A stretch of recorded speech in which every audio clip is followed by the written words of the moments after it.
Okay. So yesterday we ended off on the man and his children, are man with children more desired in the Hebrew Israelite community? And what does that mean for the Hebrew Israelite community? Is a woman with children above the other woman without children? And then are barren women better for your salvation? Okay, so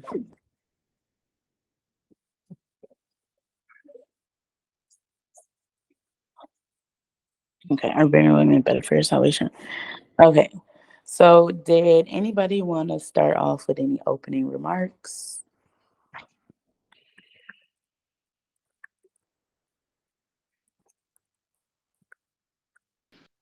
Shalom. Shalom.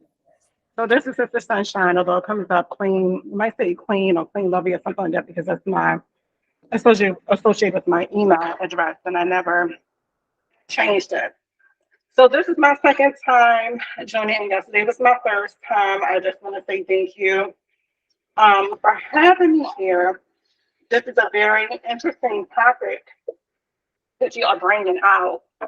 And I really wish that there were more sisters that were joining in because this is a very well topic that a lot of sisters need to chime into. So Yeah, that's all I'm going to say. I've been sharing it and I always record them and then post them later Okay. on post a link on, so I post it on YouTube and then I and if yeah and then I what do you call it, post the link for people to join. But that is definitely the Holy Spirit because I was pushed to like do this, not even like push, but definitely wanted to complete this so we can have more meetings like this. But there's even more on YouTube of other discussions. I can post those links in the chat. But yeah, Oh, thank you. it is very important. I know one sister said that she's charging her phone. Um, so she will be joining us. I'm actually interested to hear her input because she is normally very versed and she is married. So I know like we were going over yesterday how we're not married. So I'm not married, you're not married, Amber wasn't married. I know Sister Raya. And the thing is that I actually helped her spell her name in Hebrew, but it's still kind of difficult for me to pronounce a little bit, just a little bit. But she is not married either, but there will be a married sister joining us so that we can have that perspective as well. At least she says she's married.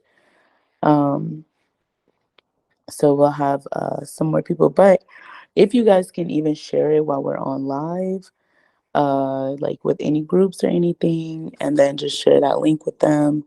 That way they can join us. But I'm pretty sure people will begin to trickle in. Um,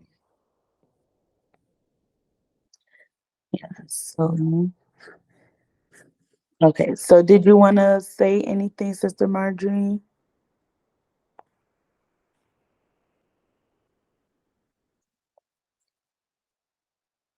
Sorry, my background's kind of. I didn't hear you. Let me go somewhere secluded. I'm sorry. My background's kind of noisy. I'm gonna change that. One moment. Okay.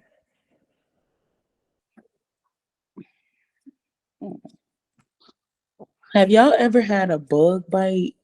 Like, what are some natural I've been doing really good with the remedies I'm doing.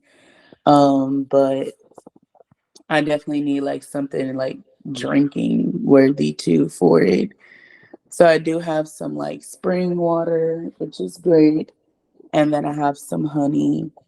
And I just been eating honey, which is really good. And I also rubbed it on the bug bite. And I've been applying some ice or like some frozen vegetables.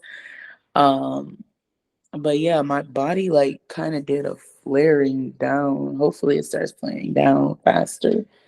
But yeah. So I don't know. Have y'all ever experienced a bug bite? I have something that I can recommend. So Okay. if you have, well, Salakia, if you have like a baking soda, you can wash the bite with baking soda and water. or put some peroxide on it. And then if you have some oregano oil or either rosemary oils, they're really good. And a lot of people use tea tree, but I find that oregano seems to work a little bit more stronger because, and that it's an antibiotic, kind of different from the strains from tea tree, but it's definitely effective. Okay, yeah. I just remember I used to take oregano oil like every day, and that was actually my natural antibiotic and anti-inflammatory.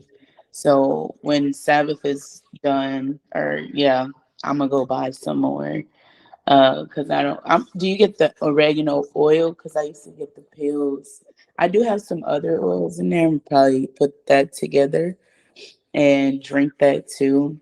Cause I just rubbed it. I had rubbed the honey on it, which like really helped the swelling go down a lot. And it is going down with the ice pack too, but it was just causing me a lot of pain. And I was feeling lethargic. So I think it's a black fly bite. So I'm gonna have to do something because I can't be getting bit up by flies. Even if I go somewhere, I'm gonna have to get a little net. You know, like them nets that go around your bed. And thank you, Lord, for providing. I'm gonna have to get one of those and sleep with it around me. Because it happened. I'm not sure if it happened in the middle of the night or if it happened when I was at work because I had got bit by one on my arm. And I've never been bit by no fly. So then like I woke up and what do you call it? I woke up and I have like this bump on my back and I'm like, oh no. So then I also see like some spiders like was coming out. I don't know. I think she did something to where they do that. But yeah, so I'm gonna just have to put a little net around the bed um so that I can what do you call it? Get not have this happen no more because it is painful. I didn't put the honey, what else did I do? And I put some oil on it. So I haven't drank any oil, but do you recommend the oregano oil or the tablet? Either or works. If a tablet is inside of one of those clear capsules, then you can just break the cap, break it with like a sewing needle or a stick pin or something like that, and then Yeah. rub it on the bite. And you can Okay. also, of course, drink it. So, yeah. Okay. Yeah, I'm gonna have to do that because yeah, I remember oregano oil cleans you out too. So I'm gonna do some of that. I'm gonna do the oil. I have some grapeseed oil and olive oil, and I think that's it. A couple of different kinds of olive oil, and I think avocado oil. Nope, I have olive oil. So I'm gonna do that, and then after the Sabbath, I will be fasting more because I probably need that a lot more than anything. But I know fasting when my body is already in stress just definitely can do stuff to your body. Um, so I'll probably just try to drink smoothies instead and do it like that. But yeah, so that's what I'm doing. I know y'all had seen or heard me say this yesterday, but man, this morning I'm like, it's trying to move down my shoulder, by my heart. Um, Yeah, exactly. Where is it? Where is it? it's on my back, right in the middle, and then like I was getting a inflammatory shot up in my head. I'm like, oh no, like no. So definitely, not for that, So I don't know what, but it did say that black fly bug bites can do that. So your ear and your neck will start getting lymph node swelling if it affects your skull. So I'm like, oh no, like I can't have none of that because I gotta go to work and I'm gonna have to be there. So I definitely can tell that it's gonna be okay. Okay, so all right, so Sister Mary Marjorie came back. Did you want to add anything before we get started?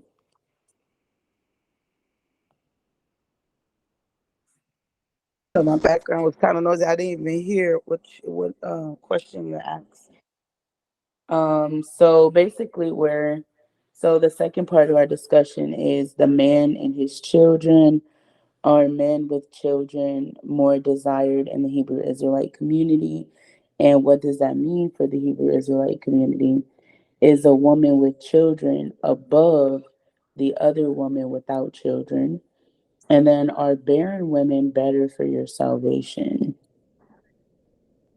Um, well, I don't put nobody above nobody. You know, I would say that if people would appreciate something, well, first comes education. They would have to be educated about what a Hebrew Israelite woman would be, or a Hebrew Israelite man is. You know, because a lot of people don't know what that is or what they possess. You know, the qualities of these people. So after learning what they are, then I believe that they would appreciate it. Without the education, then I don't believe that they would be appreciated. Um, Other than that, I don't see nobody above nobody though at all. What else you said? You said, are a barren woman better Mhm. in this society? Is that what you said? Yeah. Are barren women better for salvation? I wouldn't say so because I don't believe there's a rate because see, if our purpose is to multiply, we should be able to do that. And I'm not saying that we're better. I mean, the people that are not there are better than those that are. But I'm not gonna say that barren women are better. And first, like because it doesn't require that. It doesn't require for you to be barren. So I wouldn't say that.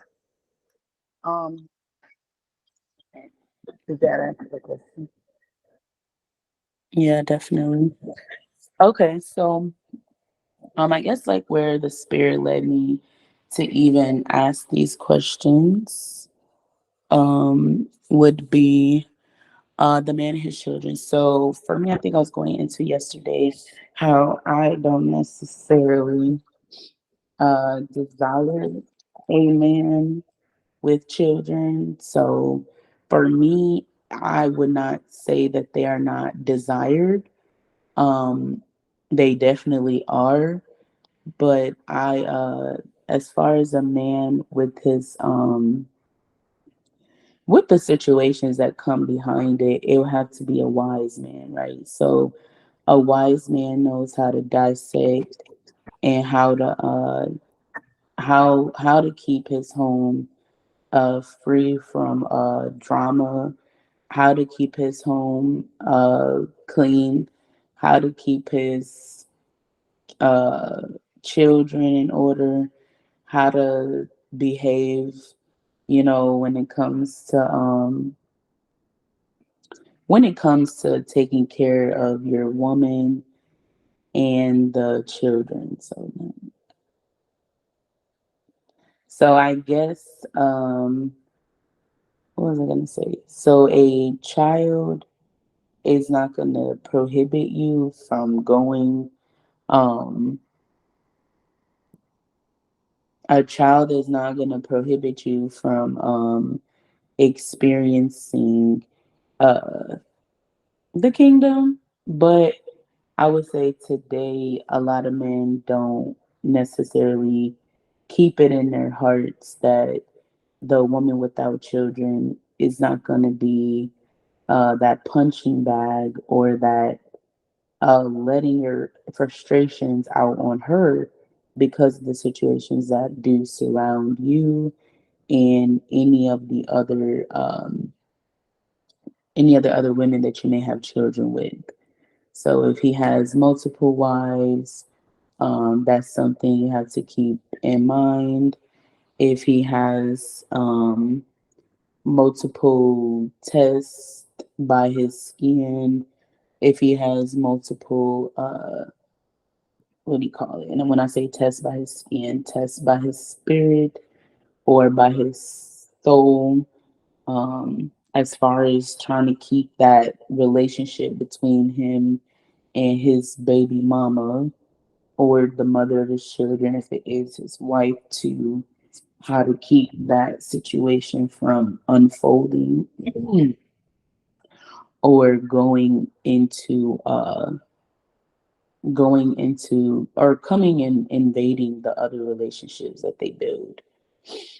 So like for me, I would say I don't think a man with children is less desired or more desired, but I know that when you flip it, a woman with children is not as highly desired as a man with his children.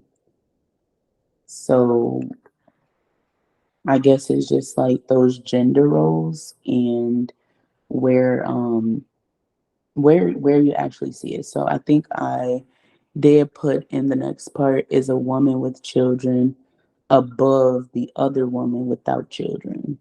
So is the woman with children more desired than the woman without children? And then are barren women better for your salvation? So, and I'm pretty sure we can all agree that it is different when a woman has children already versus when a man has, which it shouldn't ever be like that. But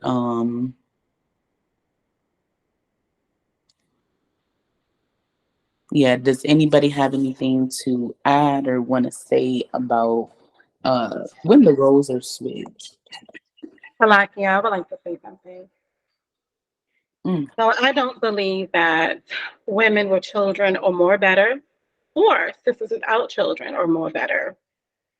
So I'm going to add that just like the other sister. Um, that's just coming from the perspective of a woman. I think we would have to test the spirit of the brother because some brothers are more intrigued to women without children and some are not. But I wouldn't say that it's a bias thing um, because there's a lot that women with children do have to offer, um, to a righteous man. Right. So so each is own depending on where we are in our walk, and that really what it all boils down to. You know, like I mentioned yesterday, I lived in a polygamy type of lifestyle before I was the one with the children. I was the first wife. We had 4 children. We have 4 children together. The other sister, she was older than me. She didn't have any children. But I never asked as if I was better than her or belittled her because she didn't have children. But what I will add is that, as we all know, some women do have a tendency of jealousy, and also that does play a role with how the brothers interact with the women. Coming from my perspective, it seemed that she did have some jealous tendencies. And so I'm not gonna go all into all of that, but I answered your question. That's all I'm gonna say. Thank you. Oh yeah, definitely. And we're free. It's not like a who's right or wrong. That's not what this is about. The Holy Spirit actually makes me understand no strive, which is really good for us. But so yeah, I just want to put that out there. Like even if anybody wants to send a comment, it's not like who's right or who's wrong. It's more so like understanding that in society, a woman with her children um is looked at a certain way, is looked at differently than a man with his children. When in actuality, in the Bible, like for instance, Genesis in the book of Genesis, Hagar is sent away with her son, right? And then in Leviticus, if I'm not mistaken, um, they are in Leviticus, if I'm not mistaken, um, they are technically told that if they send their woman away, that she has to be sent away with her children, right? And that would just be keeping it the Abrahamic way, because that's what he did with Hagar. Um, so in retrospect, like a man with his children, technically it should be like his wife in retrospect, because uh I think, if I'm not mistaken, there is an account that I've read where Abraham actually still goes and visits his son Ishmael. Um, but just like on the basis of that, it's kind of like a man with his children would have to understand like two households are not going to necessarily get along the same way as the man can get along with both of the women. So the woman might um, be able to help him make those decisions with his other children. But as far as her being desired at the same mind, no. And then that actually goes hand in hand with what we were talking about yesterday, in regards to the virgin versus the harlot, or the virgin unmarried versus the married woman. Um, so then the next part is, are barren women better for your salvation? So in the book of life, there's a few different accounts of barren women, um, up until they're not barren. So Judith was not married to somebody who could hear barren.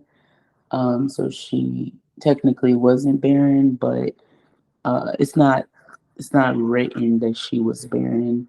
Then you have Sarah and Rebecca, I believe, where they are written as being uh, the barrenness of their unions with their husbandmen or their brothers.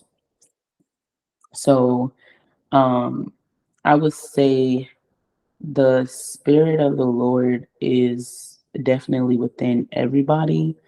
But if you are barren, you're going to probably keep your faith. You're going to keep in a closer relationship with the Most High God. And not saying that if you're unbarren that you're not doing that, but you're going to be a little bit more solemn. Um, so like Sarah and Abraham, they actually had a trial, right? Like a trial of faith, where it wasn't clear that Sarah and Abraham were married because they didn't have a child or anything. But I think it was a king or a pharaoh or something, um, that wanted to lay down with her, and then she, I think was it. I believe they alerted him, or he was alerted through the Holy Spirit, that she was married. So, not saying that, that's the only situation, but I would say a barren woman um, is probably going to appreciate her children a lot more. So, when she kind of goes through that trial and then she has a product of her faith, which is her child, she's going to technically, um, what do you call it? She's going to technically uh, be tried through the fire and be proven that she can withstand the fire. But not only that, she also was a lot more concerned with her son's salvation. So she wanted Hagar to go away from her son, um, or not Hagar, but Ishmael to go away from her son because of the concern that he was raising. So that's just one example of the barren women. But where would you, I guess, are barren women better for salvation? not even saying are they better, period, but do you think that a brother can exercise his faith a little bit more deeper and intense if his woman is experiencing barrenness?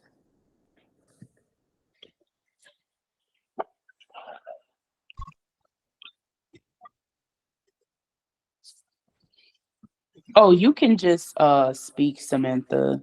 I don't think that Sister Marjorie knows her daughter is there. I don't know. But you don't have to raise your hand. Uh, okay. Yeah. Okay, so what was the question again? I want to make sure I'm answering it right. Are barren women better for your salvation? No.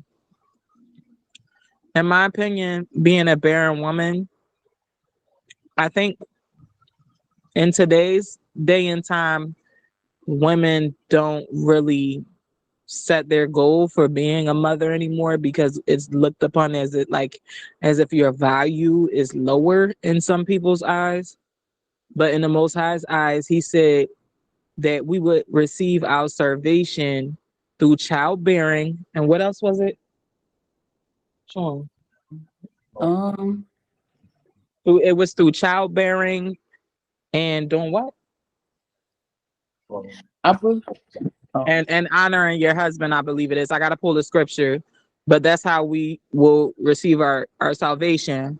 Back then, yeah, there were women that was barren, but what they would do is because they wanted to, you know, receive their salvation, because in that Most High's eyes, our job is to bring forth life and to help be fruitful and multiply and help with life.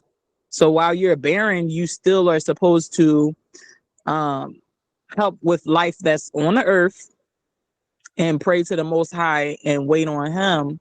But I mean, there were some foremothers that would actually have the concubines and you know the other wives bear the children for them so that they could feel as though they were giving their husband a child. Now, I don't think it's a bad thing to be a barren woman, but I do think, yeah, like Sarah and Hagar, but it is definitely the goal because in the Most High's eyes, that's an honorable thing for a woman. And that's like a major thing that he wants us to fulfill while we're on this earth.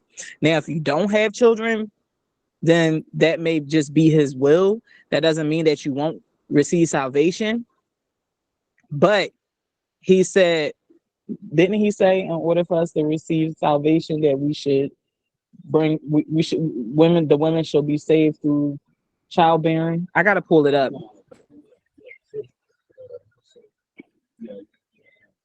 Hold on 1 second, y'all. okay. Mary Magdalene didn't have no kids, right? Yeah, Mary didn't have no kids from what I was just told, but it's definitely a goal. But I don't think it stops you from getting your salvation. But the goal is not to be like, oh, I don't want to have kids, but it definitely ain't to have kids with any and everybody, like just to be a baby mama. You get what I'm saying? Mm-hmm. So if the Most High bless you with a husband, that's definitely a goal you want to fulfill because the Most High said that he wants Israel specifically to be fruitful and multiply, especially righteous Israel. I believe especially righteous Israel, because all Israel ain't. And because of the covenant he made with Abraham and Jacob about his children being the numbers of the sands of the sea. So definitely, if you're in the truth and you're righteous, you definitely, and you get married, you want to bring forth children because that's a righteous thing in the Most High sight, you know. But I don't think a woman is not viable if she doesn't bring forth children. But that definitely was our forefathers and foremothers' goal. Like they definitely wanted to have kids because in the Most High sight, that's viable. It's like giving the Lord a gift, basically.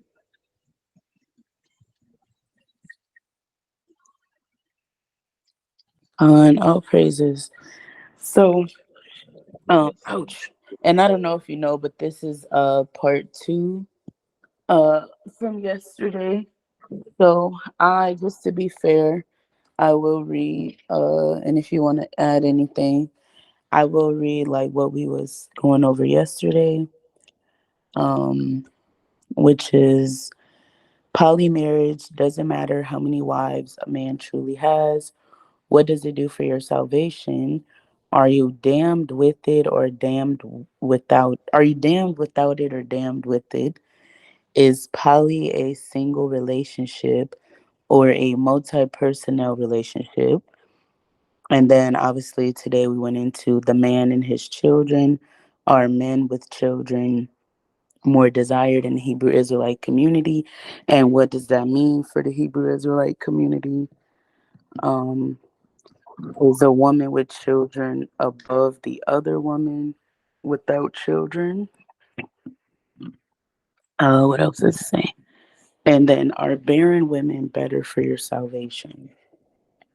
So, uh, what do you call? So, our next subject is the marriage situation promised in the covenant, or are you making new covenants that bind your souls? So, is the marriages or are the marriages that people are entering today promised within the covenant, or are they making new covenants that are essentially soul binding and spirit binding? And then what makes for a righteous marriage, and why is the virgin not desired by many openly? And then let's see what else. And then the uncursed virgin versus the cursed harlot. Which one is talked about the most in your households? So basically, just like an all around um, understanding of marriages and just what they are entailing, and where they're placed at. So yesterday was a really deep and intense conversation. I hope today that we kind of continue in that regard.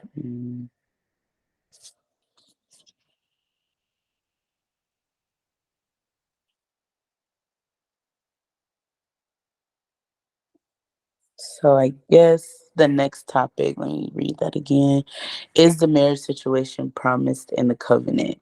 So do you guys think, so I guess where I'll give an example is a lot of people believe that, marriage is uh the written part, and then some people believe sex is marriage, and then some people believe that um marriage is love, which is what I believe in, which is just keeping the law. And then some people believe that marriage is the law, so that's obviously correct. But many believe that sex can't be marriage. I just want to throw that out there, but it is a part of it. And then some people think that um, the action of him pulling out is technically um,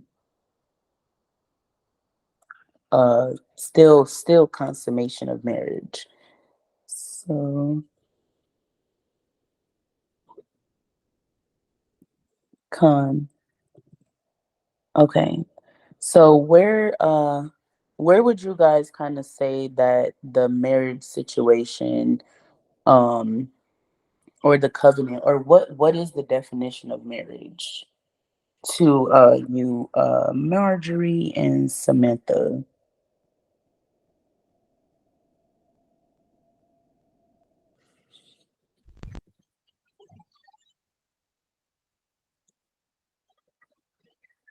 To me, marriage is a covenant that you come into with the Most High and your other half. It's a sacred act that involves different actions to come into marriage. And why I don't believe marriage is just you have sex and you're married, because the Most High is I feel like the Most High, when he said that he's preparing the bridegroom to marry us, it has nothing to do with sex. It's a covenant.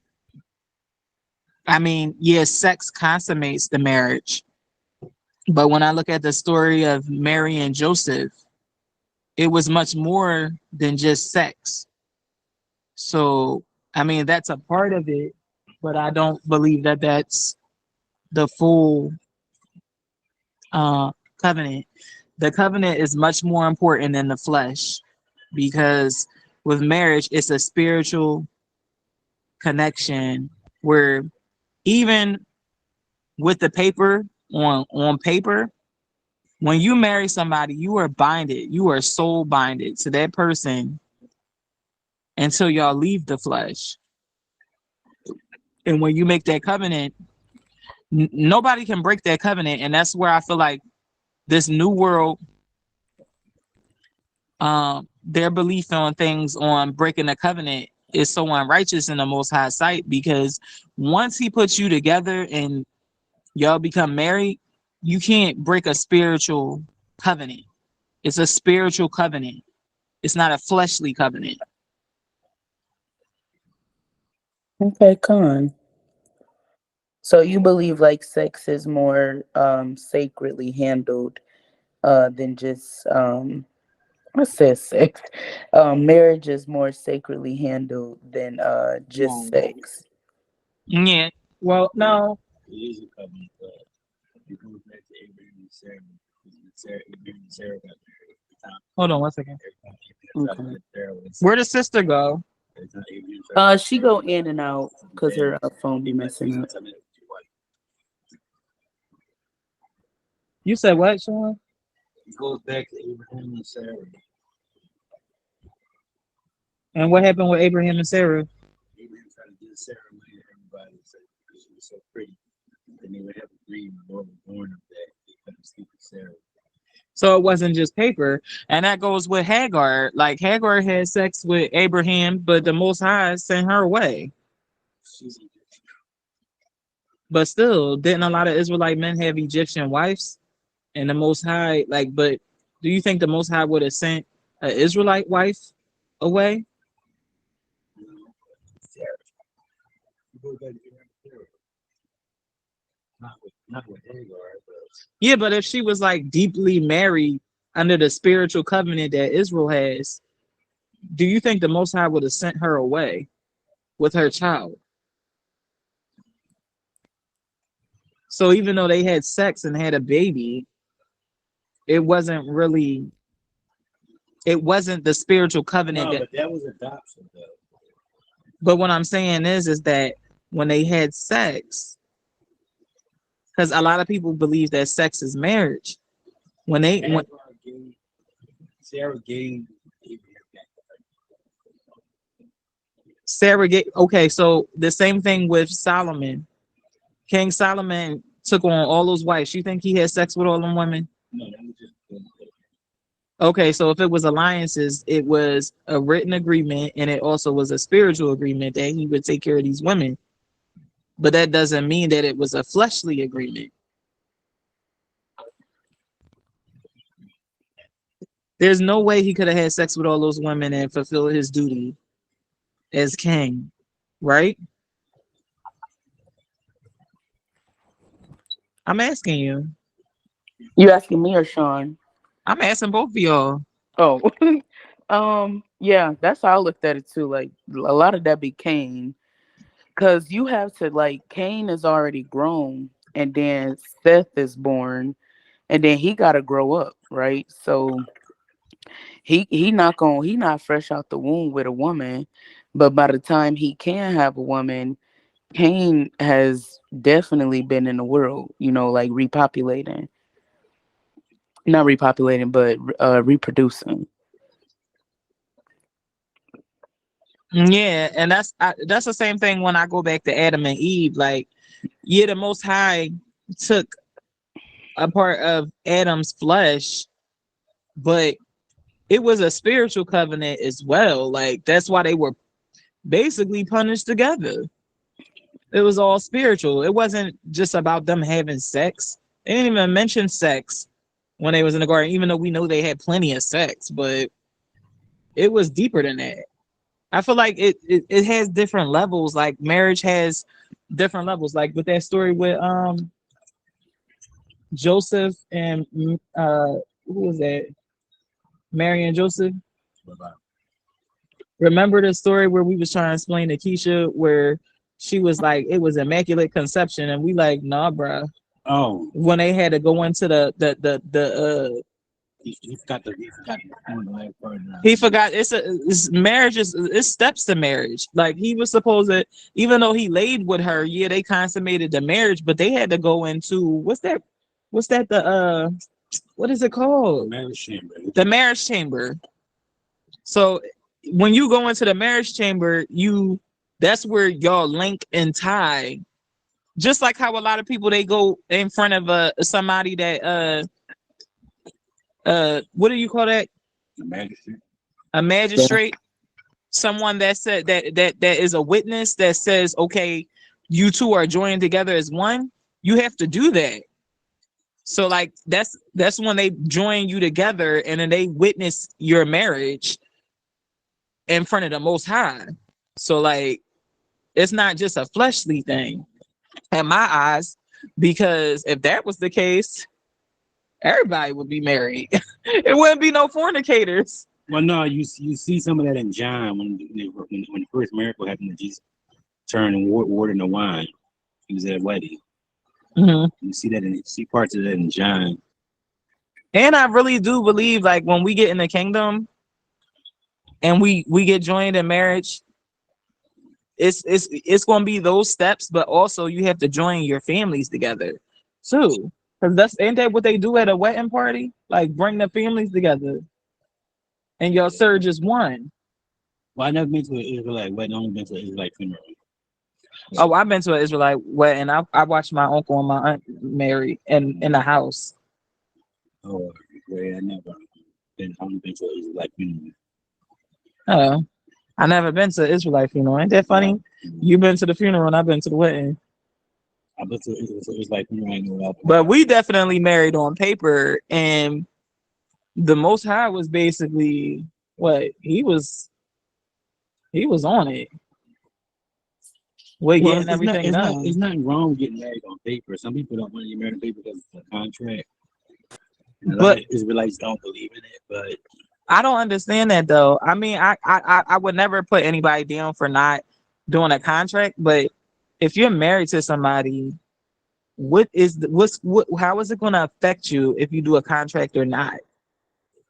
If you're with this person forever and you're Israelite and like you That cannot you have sex. divorce. You know what? That's something that it's as plain as it is.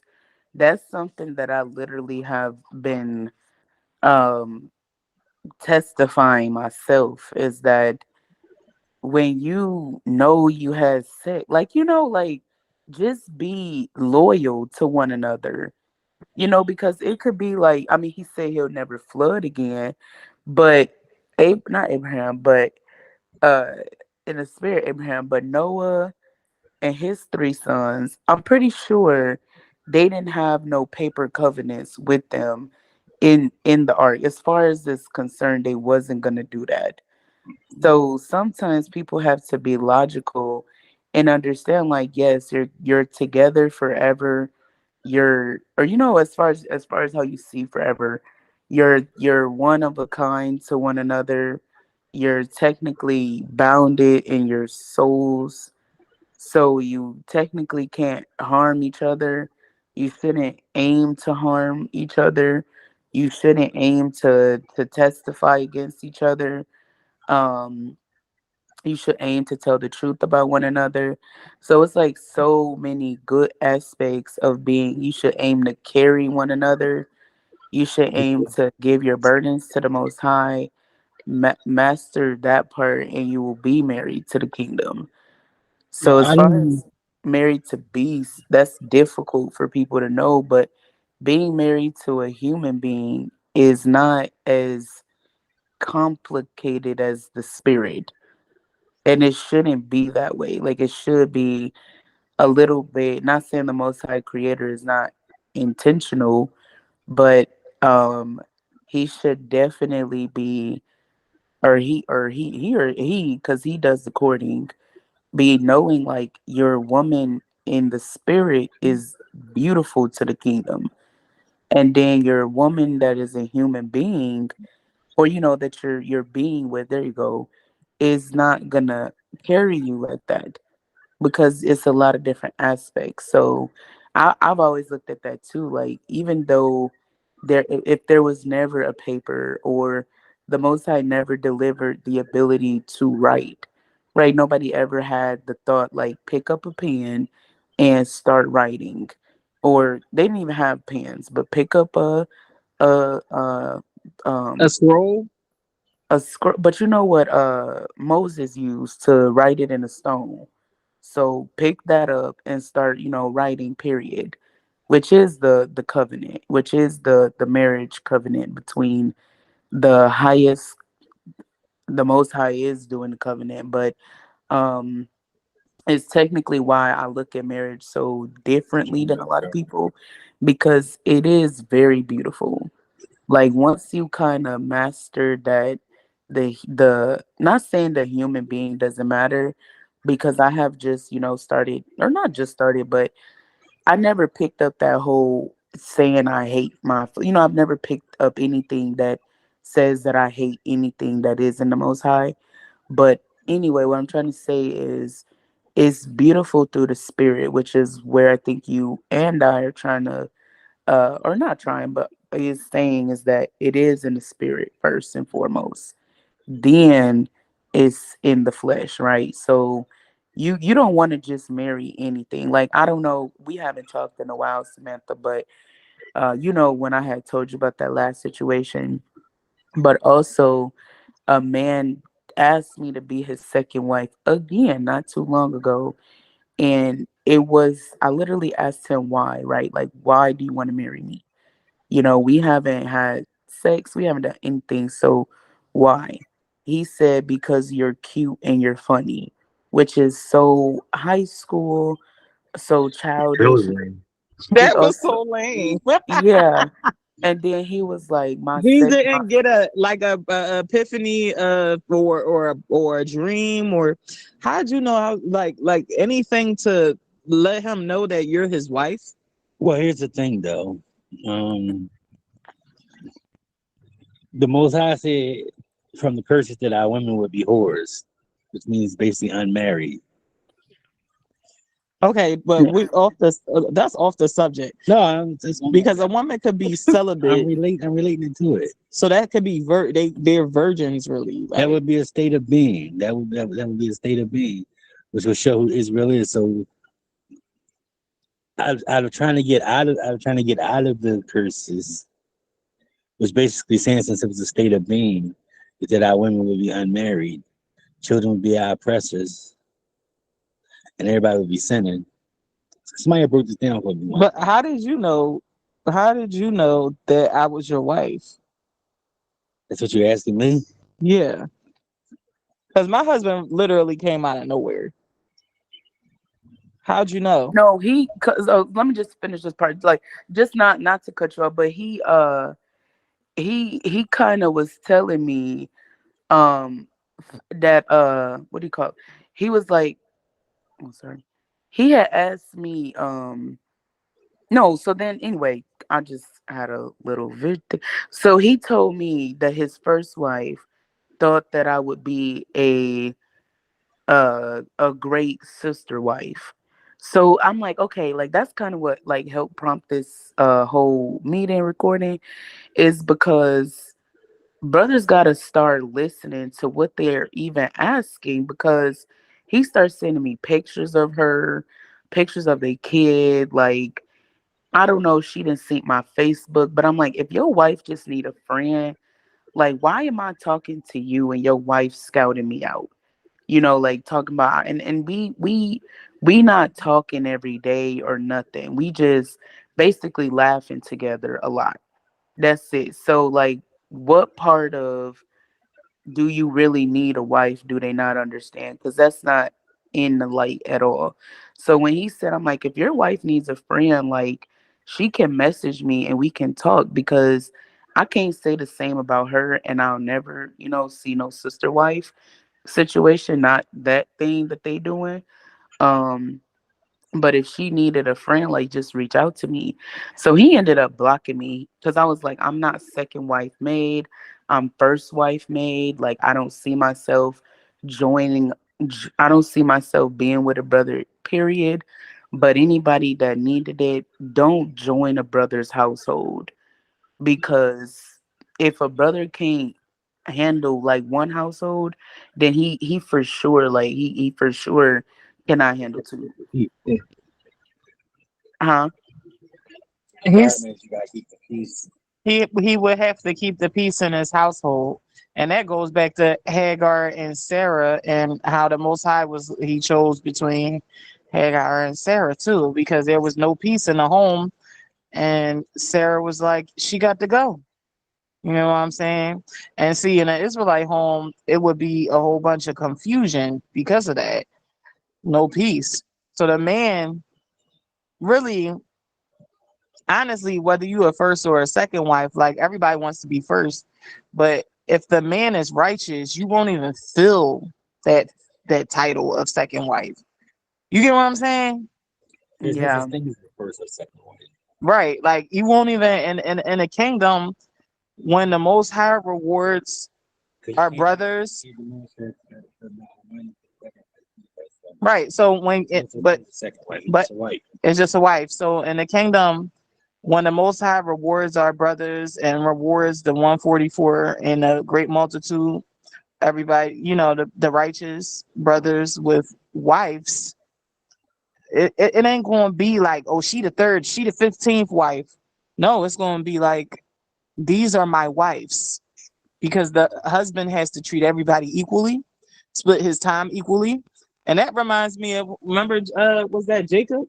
When he was, the wives was like taking turns. Oh, Jacob. And she was like, I got my mandrakes. I bought you for tonight. And he was like, I got this. I still got to have sex with her because that's my wife. You know what I mean? And the other wife was like, who was it? Oh man, Leah and Rachel. And Rachel was getting jealous, but Jacob was like, nope, I still got, don't be asking me why you ain't pregnant. That's between you and the Most High.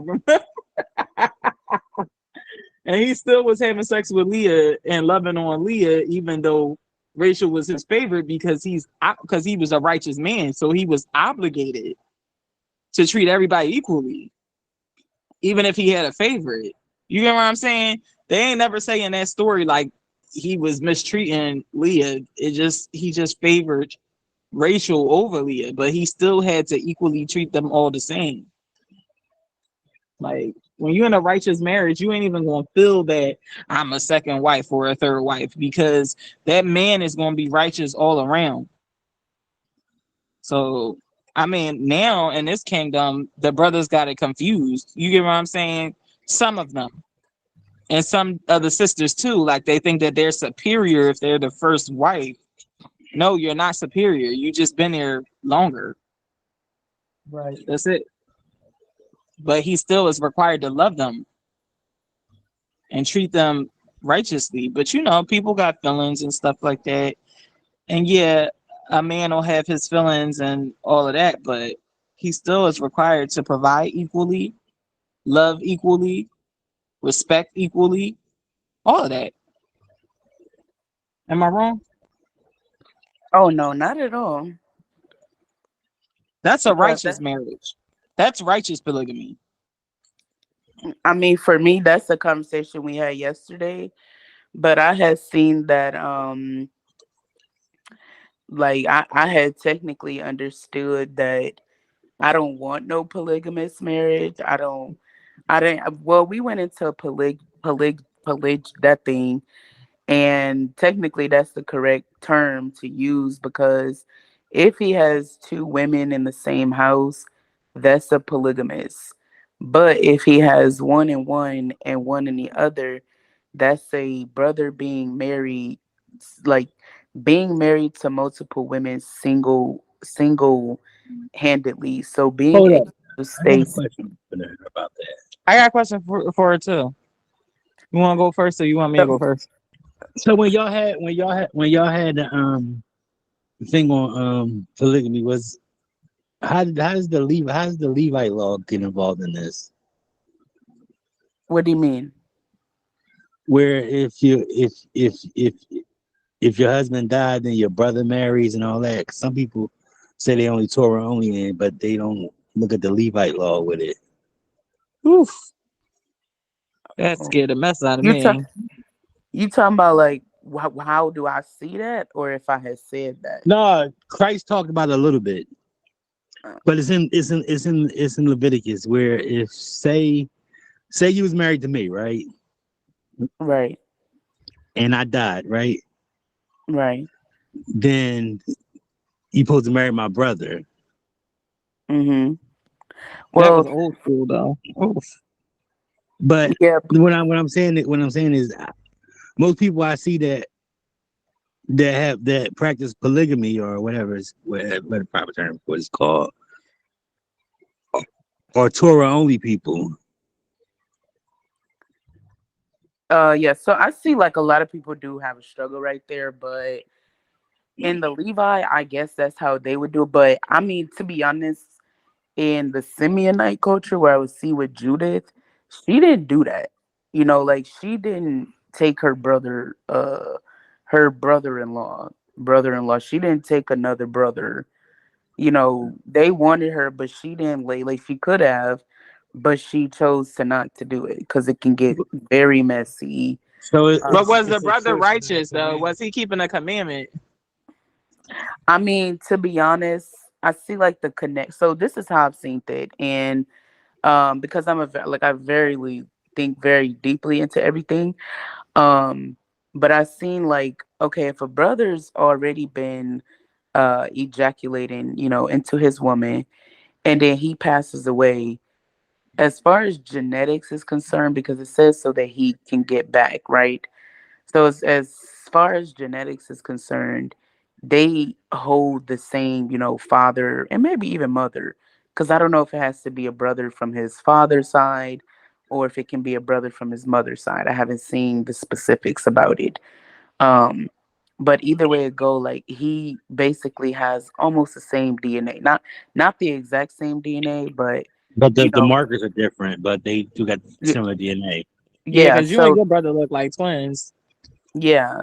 So that's what I'm saying. Like that part, like that's how I seen it. So she'll Right. have a brother or a daughter because she may not have a boy. So it's like you can't be marked as cursed if you have a girl. Like it's just some like she could be a widow and get a different brother, and it don't have to be from his brothers. Like it's technically still her brother and her kindred, but it's not going to be like from him so he can get back, because that looked like he just wanted to get back, but he also been wanting to get to heaven, which is like why it get very messy, and they just let the woman get it how she wants to, because things get difficult when you can't handle that. That's just the truth. But as far as like a brother taking, because then like he don't, they say he don't have to keep her. So it's like, okay, if he doesn't have to keep his sister-in-law, she just gonna be a single mom. So it's like, wouldn't it be better if she get a husband, versus or just don't because she really don't want to. But for those who would need that, it would be better for her to just get another husband that'll stick with her because he might just inseminate her and then go on move about his business. Wasn't there a Like story in there with a brother that didn't want to have sex with the continue the lineage, and the Most High was that was with mad? Judah's sons, the ox, no ooze, no, was it and on? I think it's one of those names. Let me Didn't see. he kill him? Definitely Yes, pull the he seed. smited him. Yeah. Yeah, he didn't want to. He didn't want to put his seed in his sister, but it was because back then lineage, continuing a lineage, was highly like most men married to continue their lineage back then, Mhm. and women would be willing to go under a covering because they had to have somebody, a male, cover them. You gotta remember, we in a kingdom now where this is all brand new. Like when I was watching documentaries over in Africa, these women stay with their dads until a man comes along and the father approves of that man, and then he pays the bride price. So like they pay the bride price, and they give up some of their animals, their stocks, and like their cows and all types of stuff. Like a diary. Yeah, that's their dowry. So Yeah, that was yeah, another thing that I had seen. So, although the dad pays, or although the brother pays a dowry for his wife, let's say he never gets her pregnant, technically he's paying for the virginity of her, but it's like, where's her value placed when her brother-in-law wants her anyway? It's kind of like, it's not that horrible, but it's something like trying to do it like you want to, it's not gonna work out. Because sometimes, like, you have to do that part, give your mind over to the Most High. But I guess it just gets a lot deeper for people who want that, right? So then I guess, like, if he do have a son, she can still get married to somebody else, right? Like, she don't have to remain a widow. She can get married to somebody else. Um, she can keep it how she wants to, or she can just go on and do how she wants to. But a lot of the times, I guess, like with the polygyny part, is that if the brother can enter his sister, which is from his brother, why would he be able to get rid of her or not keep her? Like, it's his choice if he keeps her with him.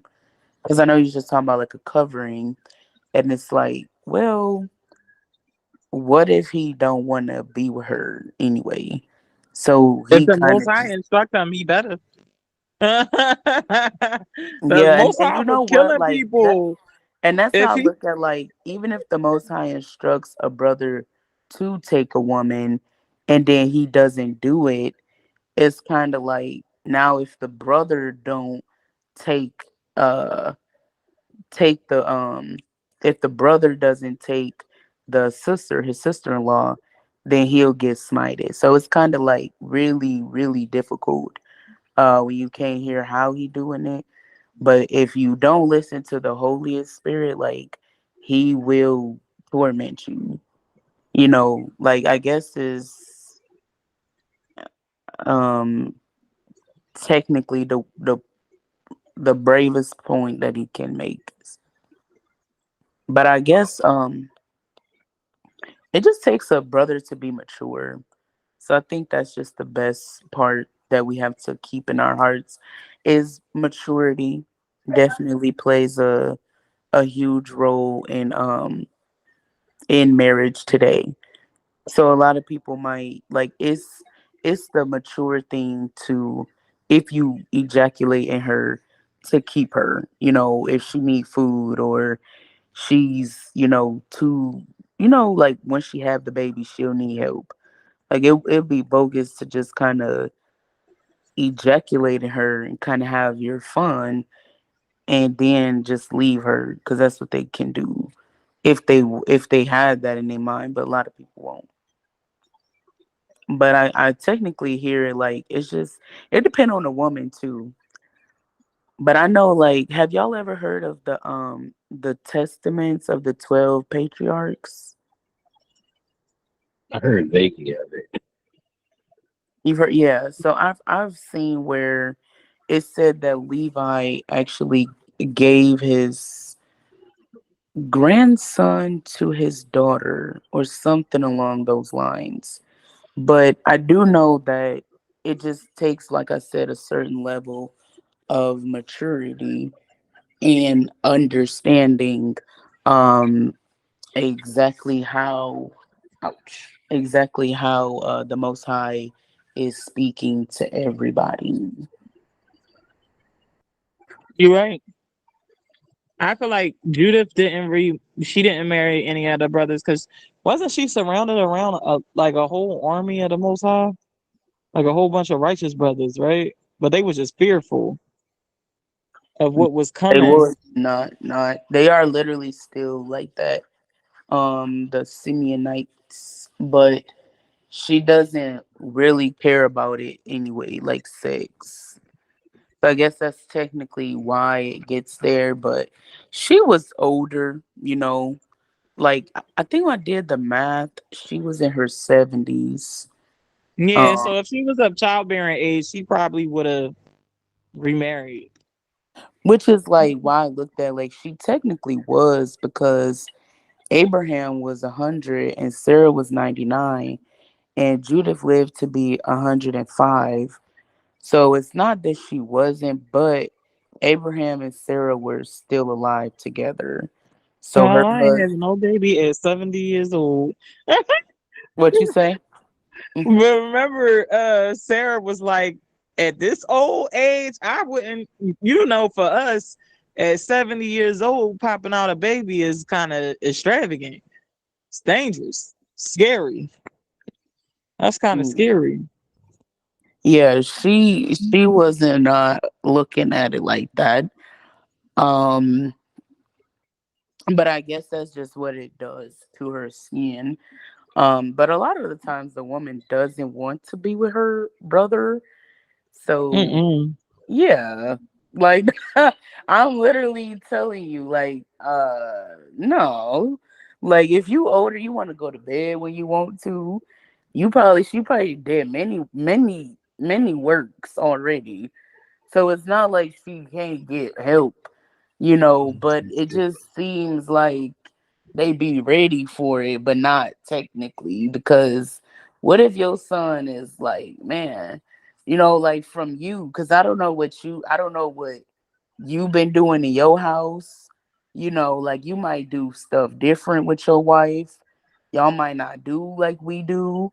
If I've been with somebody for 30 to 70 years, because her and her husband did grow up together. But if I've been with somebody, we've been married for 60 years or something like that, then that's how it technically gets by them.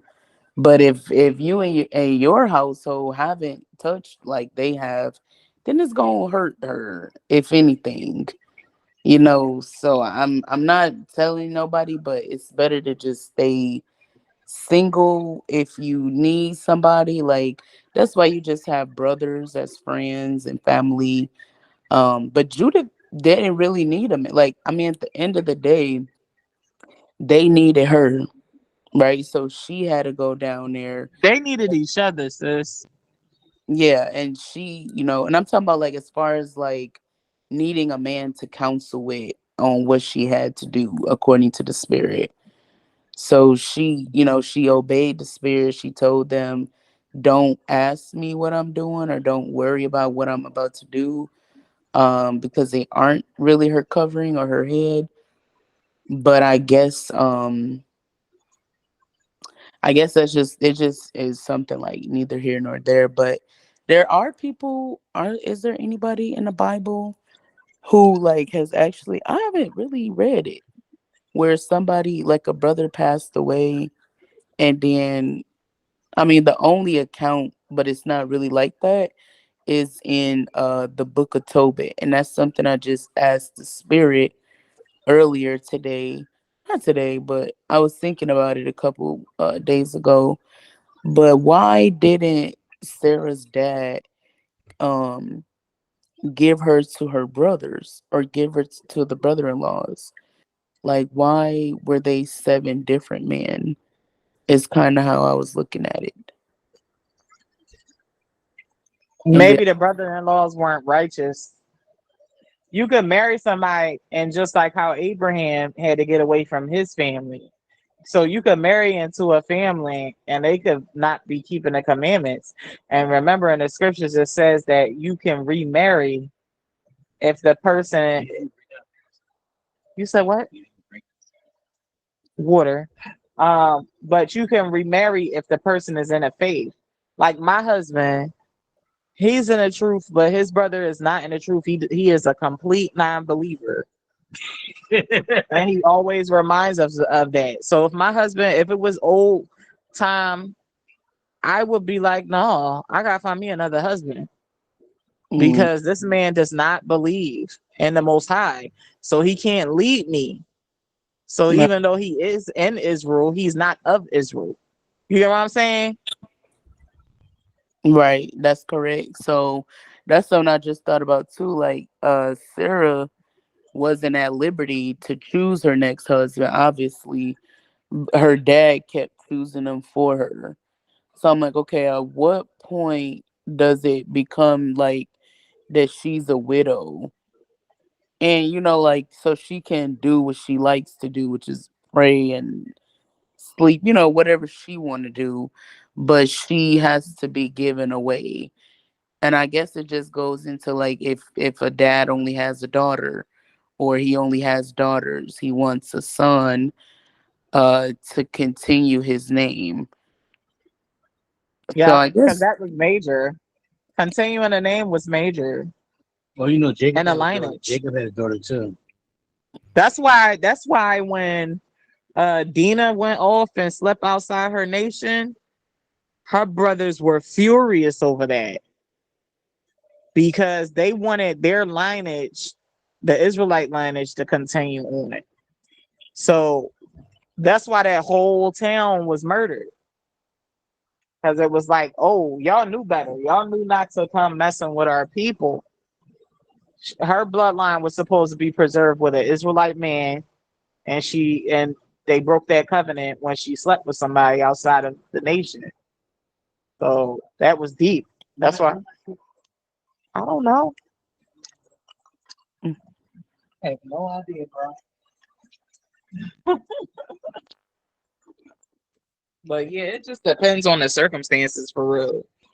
I was thinking about Judith too and how she was probably older, and it was like, no, you know. mhm, Mm-mm. mhm. And a lot of young women, they would get remarried, like their fathers would remarry them, and a lot of men would be looking for younger wives because of not only because of our childbearing, but because of our work in a home. Like you ever seen The Color Purple? Yeah. Okay. So every time, like, okay, I have seen it, but I can't remember the scenes that much. Like, I remember her with her sister, and her Remember he husband. seeked her out and he had already had kids? Huh? I don't remember that part. But remember he seeked her out because he already had kids and he was a single dad and he was like, I need somebody for my house. He was Oh, see, no, basically, I didn't know that, but that's stuff that he gonna have to deal with. yeah, because a younger woman would be the keeper of the home. And some older women, but they would be the keeper of the home, like take care of the house and cooking. Because men used to work. They didn't used to be at home cooking. This is all new in the earth. Like, yeah, man knew how to cook. Some men knew how to cook. Like, who knew how to cook? Jacob? No, Jacob, because Esau was a hunter. Yeah, it's like Jacob knew how to cook, but I mean, he was all over too. Jacob was all over the place. So they usually seeked out a wife to do all of that stuff. Keep the home cooked. So I think it just depends on the circumstance too. Mm-hmm.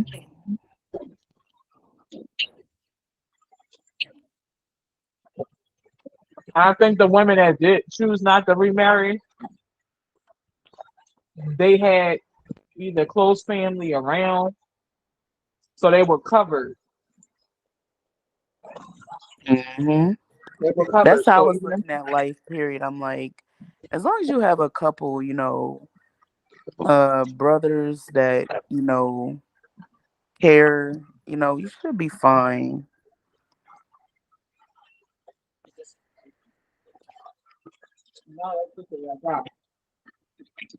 Huh?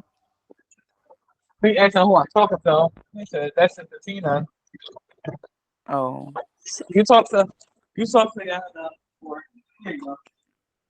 I ain't heard him in like 50, like what? It's been a long time though. I was surprised to hear him. Oh yeah, I woke back up again. Okay. All praises. Yeah. Cause I ain't heard you in a long time. I'm talking about every time I talk to Samantha. Well, I got off today. I got off work today. I had a procedure done on my arm. Oh So really? yeah, Oh wow. Are I had that. is something wrong with your arm? Well, I found out when I was a baby, when I was born, my bones and my shoulder never fused together. They was apart, but I ain't never know it because I thought it was normal or whatever. Okay. So I got a workplace accident and they did an MRI and they said, "Oh, you know your bones never fused together." Mm. So it inflamed the tendons. So they did they fuse them back together? No, they just gave me cortisol shots. Oh, okay. They could fuse them back together, but I'll be out of work from 6 to 8 months. Would they be paying you? Yeah, I got short-term disability benefits in my job. They're paying me. Oh, okay. No, no, they'll pay me, but um, that's how the last resort because anything that doesn't get blood flow normally, like regularly, they said like parts of the body don't get blood flow, a good amount of blood flow takes is measured in months and to heal instead of weeks. So I'm gonna try it this way.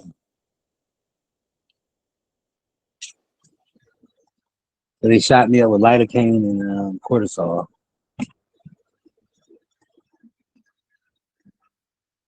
Mm. Well, I hope you heal, have a speedy recovery. Yeah, it's been like it all my life, so I really didn't notice it till I had got hit by a forklift. Oh You got wow. hit by a forklift again. No, this is from that time. Oh, when the Most High. Well, Oh wow. Well, I hope it yeah. works out and gets better. Yeah, it works out. It actually was instant. It wasn't like it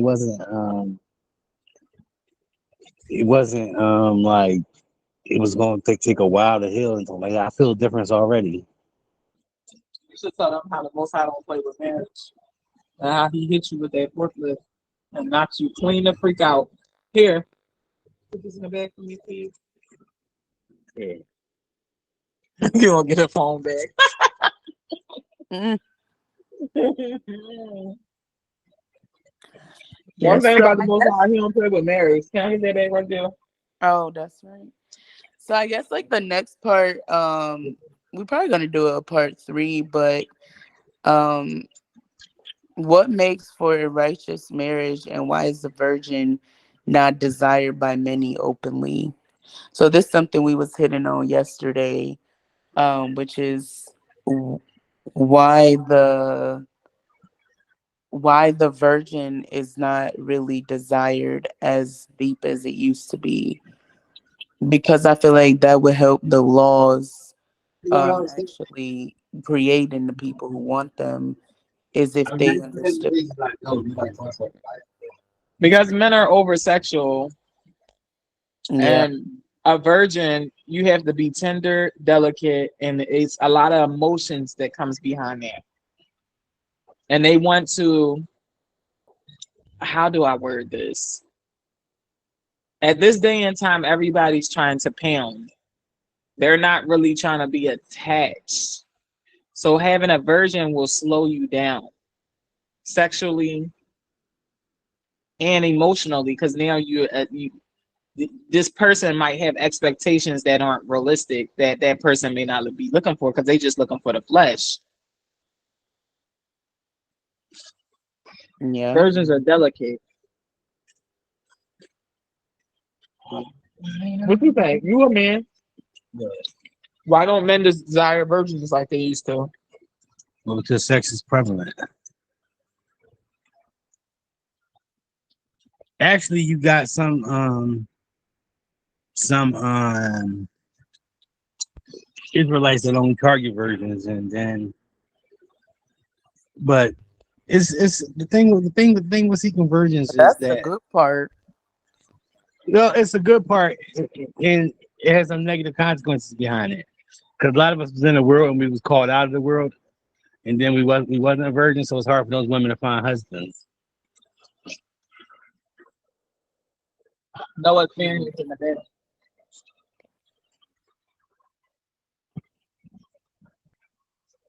That's what we hear from a lot of sisters talking about, and older sisters talking about in groups and stuff like that. That a lot of the men are seeking younger women or virgins. So it's hard for a lot of the older women to find husbands And the that was ones that called are out the world. seeking virgins is because they want that fresh meat so that they can be in control. Not in a bad way, but so that they can have that control. But it's brothers in the truth that's virgins too.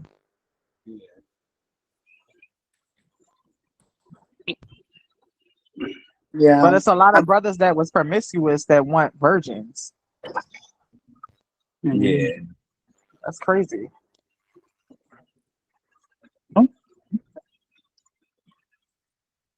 What y'all eating for Sabbath?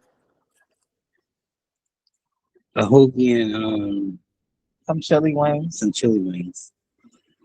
Mm. Y'all made it? No, we got from the store. One of our favorite places we order from. Mm. And we had a salad too. Yeah, Mm. Well, I had a salad. I had Taco Bell. You ate Taco Bell before you got here? You freaking. What's my favorite restaurant in the morning? Taco Bell. Let's get nasty down anyway. I bet it is. That's slop. There ain't no Yeah. roll. I'm sorry. I'm sorry. I call your favorite restaurant a slap, but it is. Mm.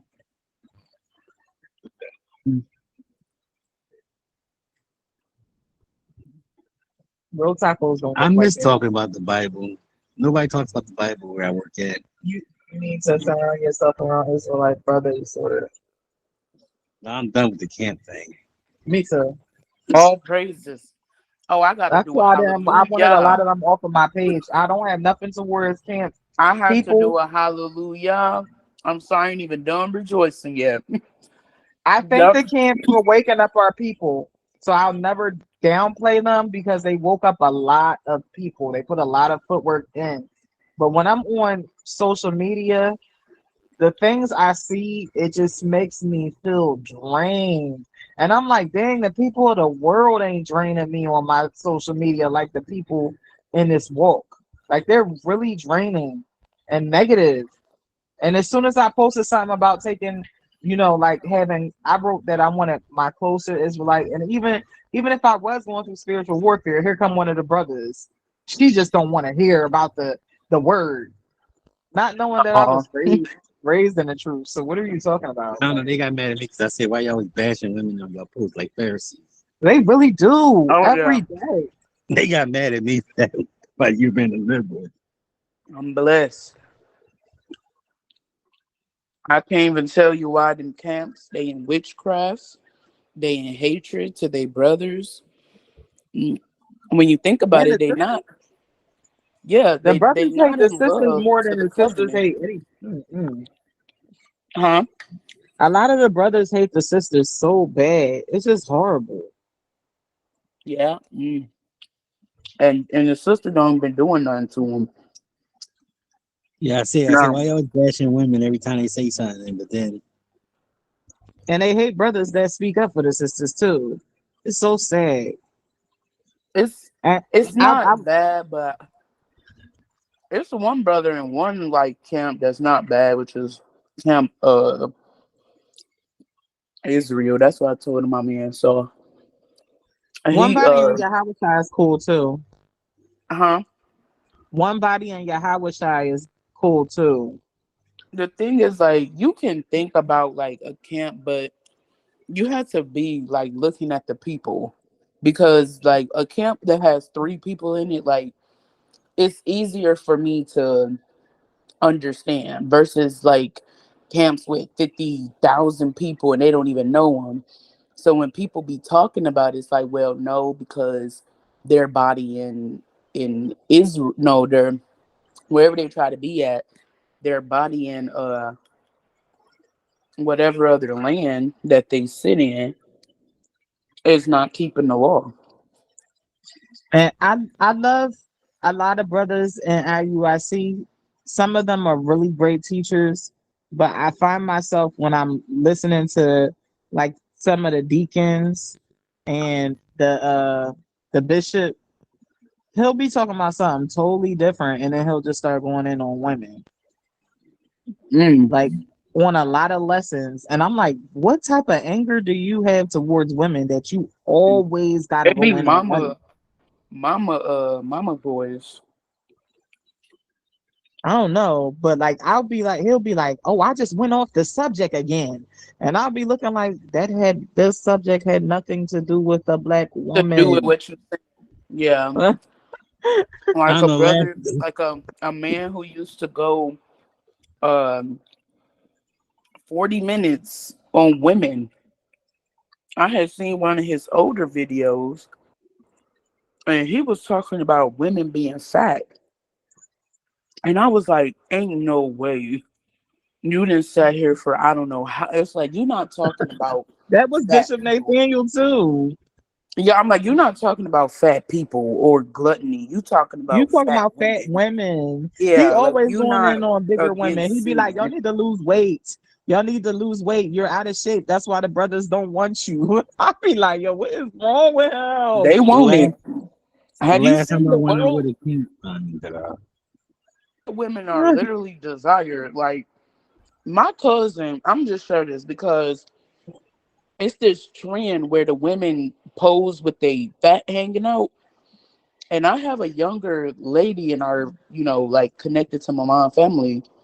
And she was like very insecure, even though she's super light skinned.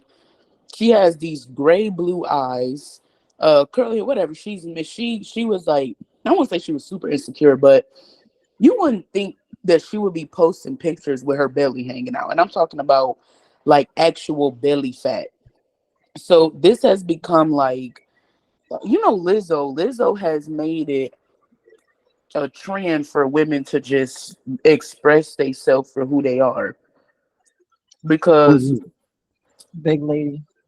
yeah, so when he was talking about fat women, I'm like, okay, like what sin is it? Like, are you gonna correct it? But I don't know. He'd be like, "You black women," and then he'd be like, "Not you ladies in the camp." And then I'd be like, "Yo, he play too much." Or Wow.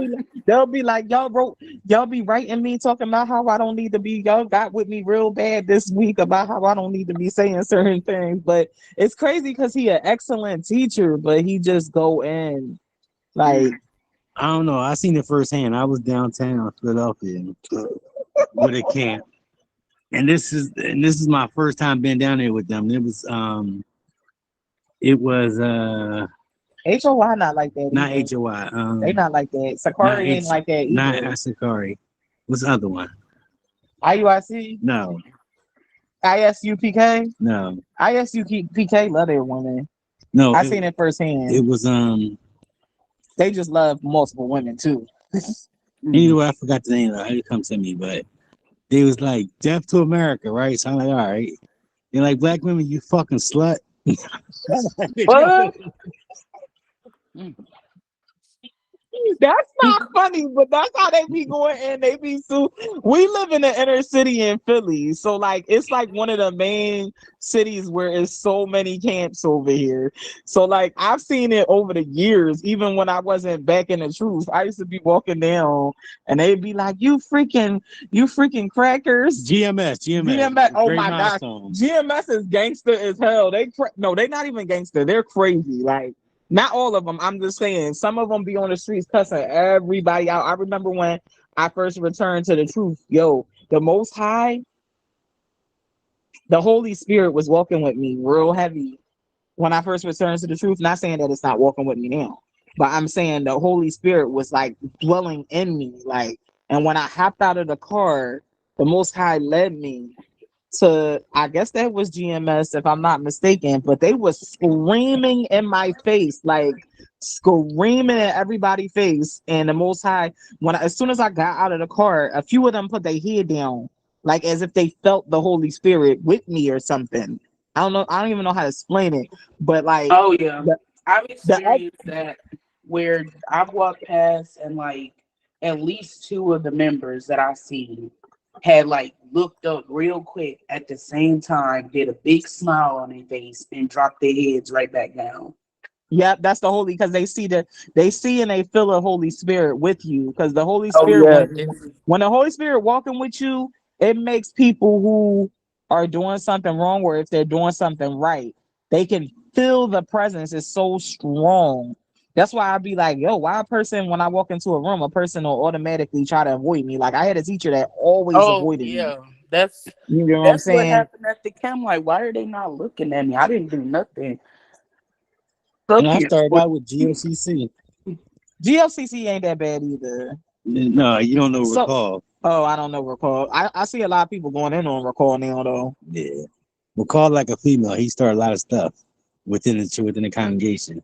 I didn't know that, but I did see brothers making whole videos about him. But I never really paid it no attention because when he was, I used to watch him heavy, and then I just got real turned off because I was like, something ain't lining up because the other camps is saying this and he's saying that. And I was like, okay. You know, GOCC let white people in the congregation. Yeah, and that's when I started backing off because I was like, yo, it's some camps that's misleading our people, telling them, like, it's a sister in my class she's with GOCC, and I tried to explain to her that white people are not getting salvation, and she was like, I don't believe that. And I'm like, see, if you with GOCC, they should have explained. No, their salvation, and GLCC teaches their salvation, there'll be servants in heaven, but they can make it. But they make it seem like it's going to be a fun thing, like they're going to be like. But why the scriptures say that our people is going to search them out, and the Most High was going to use His people to execute vengeance? Yeah, some of them have to be around and we build the world. Serve the 8,000. Yeah, And serve the 8,000.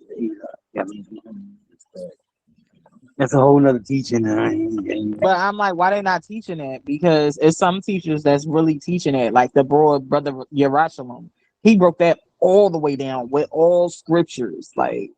But like back to what I was saying, not all the camps is going in on women, but I feel like it's a spirit that's going through Israel, and I understand that the adversary is trying to rip families and marriages apart, and even have sisters that ain't even married not want to get married because of what they're seeing, because the whole goal is for the Most High to bring us together as a family and rebuild the kingdom. So if he can come in between all of that and have people all, going crazy and thinking, oh, then that's what he's going to do. Because I was just talking to Sister Adia, because she's like, oh, Samantha, I see you separated from some Israelites. And she's like, dang, I felt the same way. And another brother felt the same way too. And I'm like, it's just that I'm not feeling certain things. Like, I mean, as far as I'm concerned, just not saying we getting off topic because it's not like that for me, but even on the subject of marriage, a lot of the camps do teach that sex is marriage. Um, and I would just say sex is a part of the marriage, but they're not teaching the covenant. So It's if a you reward for marriage. It's not actually marriage. But what happened with that was the scripture they used to say that was with the lady at the well when she was a Samaritan and she said and Christ said, "Draw me some water." He said, but you he's like she said, "I don't have no husband." He said, you got like 5 husbands or something like that. That's the main well, scripture for that one. So she basically consummated things, but she never did the covenant. No, she was sleeping with a bunch of people, but he said you have 5 husbands or something. But it's very vague. It's so vague that 5 of us would have different interpretations about it. But And he spoke in parables anyway. no, he spoke straight to her. Oh, word. But that's scripture. That's scripture that's used to manipulate that thought. Man, I would never think that if that's the case, I was married before I met you. And we know that's not true. I had a baby by somebody before you. So that means I was married. Some camps tell women they need to take their children back, give them to their husband, give them to their baby father, and start over new. Crazy. I can imagine how they're gonna be in the wilderness. I mean, there's a lot of systems that people don't pray about, but if you believe that sex is marriage, then you have to hold your household accountable for the time that they have sex. Because a lot of brothers will just keep the woman, in Now we got some guys in the Yahweh. Huh? They got some guy out here that started a camp who says he's Yahweh. He about to hear booty cancer, just how Yahweh Ben Yahweh had. If he don't stop playing. Then he had booty cancer. Yeah. Oh, good. The Most High don't play. Booty cancer. The Most High gave Yahweh Ben Yahweh rectal cancer. Oh. For what? What was he? Was he being a butthole? He said he was Yahweh. Like Jim Jones in Guyana. People be tripping. Well, no, that goes back to our people. When we first said, when the Most High said, "I'll be your king," we said, "No, we want a king." So he gave us Saul and he gave us David and all that. We always wanted a physical representation of a king. Rectal cancer is one of the worst things to die from. I watched my mom die from rectal cancer. It is not just the rectum that is affected. It's one of the scariest things I ever seen in my life. So him playing like that, he was asking for it. It's sad. Because there's people on Facebook that was really still like, I praise Yahweh, Ben Yahweh. He is the son returned. I'm like, no, he's not. I met some Israelite guy who's supposed to be a king, supposed to take David's place. His name is King Noble. Oh yeah, he's on Facebook too. He was downtown Philly in a horse carriage, getting chauffeured around by these 4 guys in all black. Israel, your king has arrived. People are crazy. But back to them bashing females in the camps, they be tripping. I could probably turn on a lesson and it's gonna be talking about how they be going. IUIC be going in and ISUPK be like, you purple. They be saying some crazy stuff about IUIC because of how they talk about women. No, they got one camp got another camp member locked up before. You know they was out there fighting too. I'm glad they got that together though. Cause I don't never want to see our brothers fighting. But yeah, they be grinding women up. But the crazy part is IUIC don't grind women up online though. I don't know who these other people be online that be grinding women up, but they be going in online. I don't know. I just know it's a lot of them. I don't know if Bring it back. yeah, I don't know who they belong to, but they be going in. You know what made McCall move? Didn't he say it was supposed to be some Christ was supposed to return or something like that? No. He's living 48th in the market, right? Damn Philly. Yeah. You remember all of them started out in Philly or New York? He lived 48th in Market. He got an argument with his wife. His wife slept with somebody. That's gossiping. I'm not gossiping. I'm not merely gossiping. I was there. I was part of the group. Mhm. Yeah, I mean, see, that's another thing with the marriages. Like, people can't really help it, but if you give the Most High your burden, He'll help you even with that. Because some people just don't want to do it. But where did all these elders come from, and who made them elders? One West. But did One West come from the church that I grew up in? Like, how did they learn about the truth? Because I never seen them when I was. No, the truth first came out in 1852. Yeah, and It was that a was chart. It was a chart they made. This wasn't in One West. It wasn't. It was in another. It was passed on. Listen, it was Frank Cherry, which was the church. FS Jerry. FS Cherry. I grew up in FS Cherry Church, and then it was the other brother that was over in. No, it was before them. It was before No, them. it was another. It was another. It was another brother in another state. I'm telling you, it was. If you got to get to a library, and you got to get to the archives of.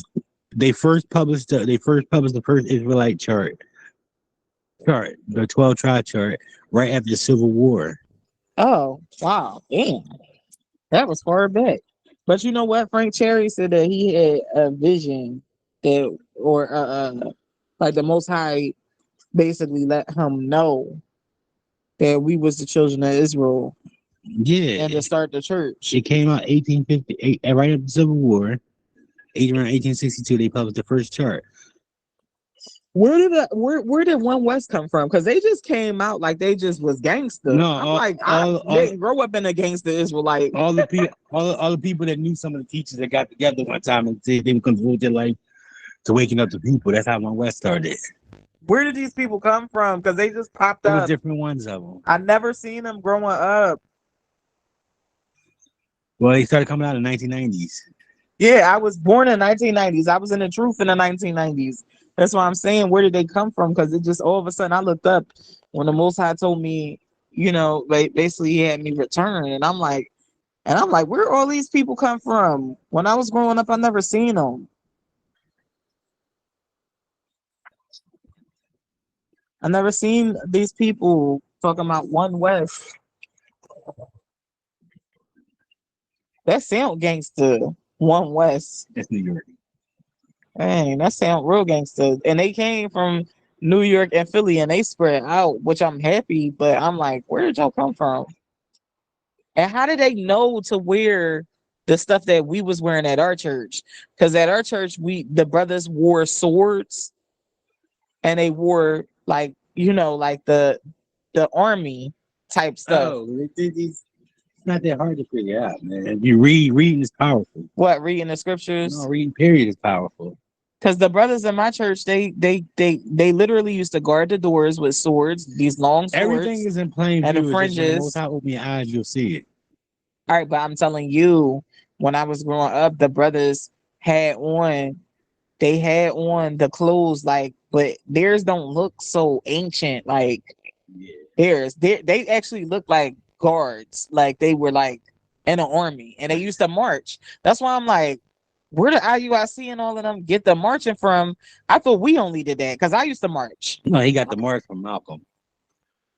But our brothers used to march and our sisters in our church, and they separated the women from the men. And I see that Nate do that too.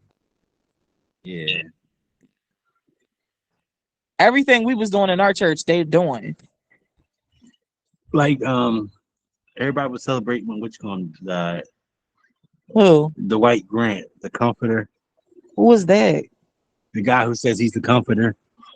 Oh, man. He says he was the Holy Spirit. He died from COVID. Oh, people are crazy. He's from that bed. But yeah, I don't know. With marriage, I don't know. When I was growing up, they didn't just say marriage, sex was marriage. They actually got married, with witnesses and everything. You sent me a bill? No, because I needed it because the boy was coming to the door and my phone was dying. So I needed What, you the to have, electric bill? yeah, so I needed you to have the screenshot so I could show them because they're going to lower the bills here. Make sure that the bill come back lower. But yeah, the only reason why I know this is the truth is because of me growing up and actually seeing the same thing in the church that I was growing up in, seeing that spread across the world. And neither one of them was affiliated with each other. Like I never seen any of them people in my church. And I remember them telling me when I was little that the truth was going to spread. They did say that, and they said first water, next fire. Excuse me. That was the next thing that was going to happen. That the Most High was going to bring fire. Nuclear missiles. I was a little girl. I remember my feet. I don't even think my feet even touched the ground. But I used to sit in a chair, and they used to prophesy that in church that it was going to be nuclear war, like it was going to be fire. And I was like, "How's God going to burn up the world? How's He going to burn us up? And Actually, why?" the first time I encountered mostly about the Most High was I was walking downtown one time, coming off work. And these guys were preaching outside, and they stopped, and I stopped and asked them if they talking about the Bible, so I was interested. So we started talking, but before that, another Israelite had invited me to their church. I didn't know what I was going into, and I was wondering why he had a turban on his head. The only reason why I knew you was my husband was because when you came into my life, it's crazy how the Most High do. When you came into my life, I remember having a flashback of seeing you downtown standing on a podium preaching with the brothers. And then when I looked up, you kind of like hid behind a brother, like you thought I was staring at you or something. Which I was, but it wasn't like I was staring you in the face. I was looking at all the brothers. Yeah. But you got real quiet. You don't remember that? No. I remember it. You were standing on a I podium. knew he was gonna say that. He said, yeah. Then he said, no. I just could never forget his face. But I remember him standing there because he just looked different than them. And he wasn't as radical as them. Like he was real quiet. You was standing up on this thing. You used to be with some brothers downtown. Yeah, down 8th Street. Yeah. 8th and 10th. I think it was the Most High. Now I know the Most High always do things for a reason, but I had on a red dress and I walked past and the brothers, they was like, you know about the truth. And they was cussing out white people so bad that the white people was walking past and power walking. I was like, yo. And they was like, we the true children of Israel. And I'm like, I was like, yeah, I'm an Israelite too. And the brother was like, you are? Like he was shocked. I'm like, yup. And he like, oh, okay, sis. But I saw you on the podium standing there and you got real quiet. It's crazy you don't remember that. And then I remember the I first mean, I day think that that's a beautiful thing from the Most High that we got to be rejoiceful about. It's kind of like for you to like have met him in a camp, or not in a camp, but like he was in camp, so you met him while he was in the camp, and then you got married to one another, and now you're both kind of like, nah, the camp thing not for us. That's a beautiful testimony. they be asking us too, like, you don't want to join? They be like, oh yeah, he went out and preached with what was that, HOI? He ain't never go back. They told you had to have some boots and what camp told you to quit your job and come preach? That's not funny, man. Ain't never go back. He said, he said, he came home. He said, babe, I said, what? He said, they want me to quit my job.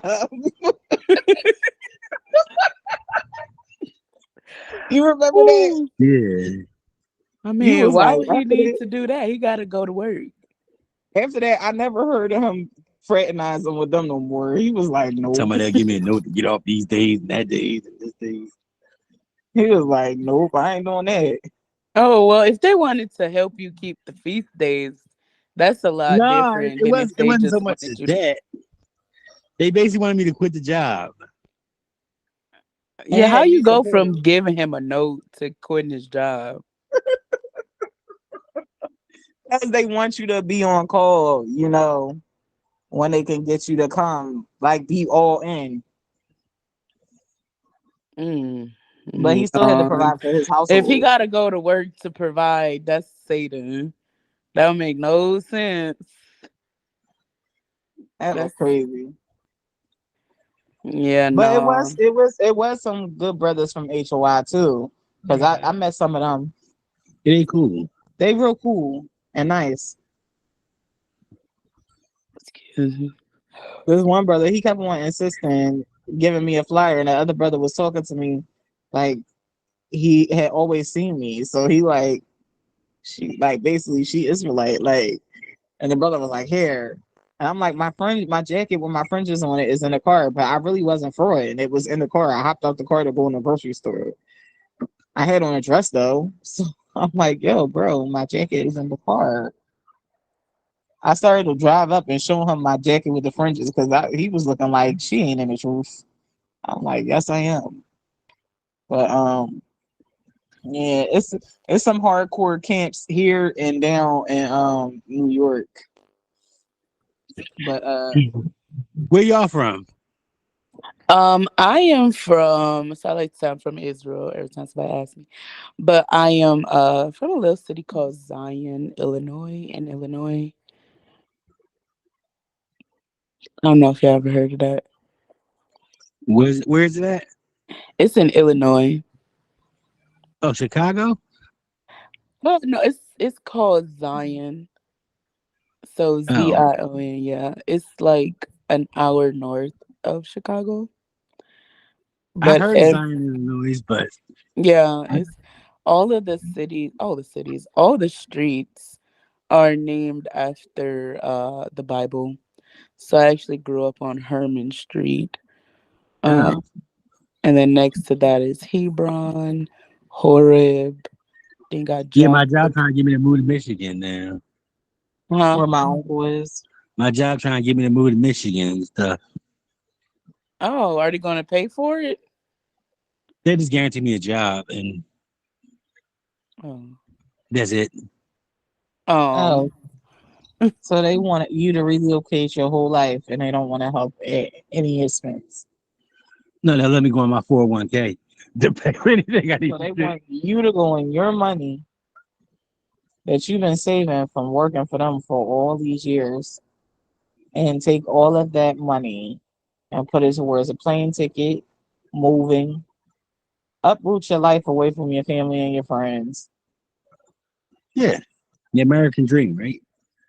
It's really not. Most people that say that they uproot and just go somewhere else Yeah. without a plan. Some part called Coldwater, Michigan. I think the water bad over there. You want me to go over there? Mm. Do you want to go? Cause I don't know. No, I didn't want to go. They just boarded up. Oh, oh, I They see. want me to make skins for take the skin from animals to send to the hospitals. That's what they want. That's what they want me to do over there. But I'll probably just stay here. I mean, yeah. If it's not gonna pay you more, then that's probably like the biggest thing. Yeah, they have a hard time attracting employees in Michigan. So Mm. No, I would tell them I need to check it out before I just leave everything. yeah, Plus, like, I feel like everybody should be everybody that knows the Lord's name should be uh in relocating to Israel. The country where the Israelis are right now. Well, for a one, not the Israelis, but the Hebrew Israelites. Yeah. Ramona. Yeah, If we all located down there now, they they prejudice. would They try don't to let nobody kill in. us. They would try to kill us. I feel like the Most High set a certain amount of us over there, and some of us will probably still migrate over there.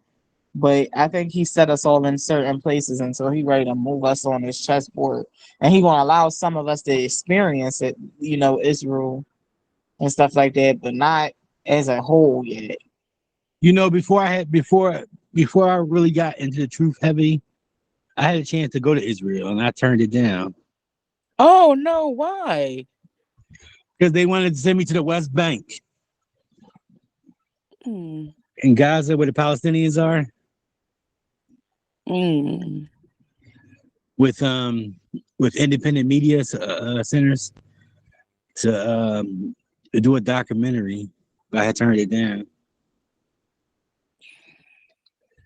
Well, Listening to my parents, I guess. mm, I don't know. Somebody invited me to their home, so I'm gonna definitely make it there. So when I just finished school, so um, I'm just trying to take my state test, and then once I do that, we'll be on and popping because I have to literally start working a little bit closer to home. They say once you go there, you can feel that the feeling is different and everything. That like your spirit goes up and everything. Oh yes, definitely. That's why I love Israel. Like I've been looking at TikToks. I've been feeling through the Holy Spirit, which is my favorite activity to do.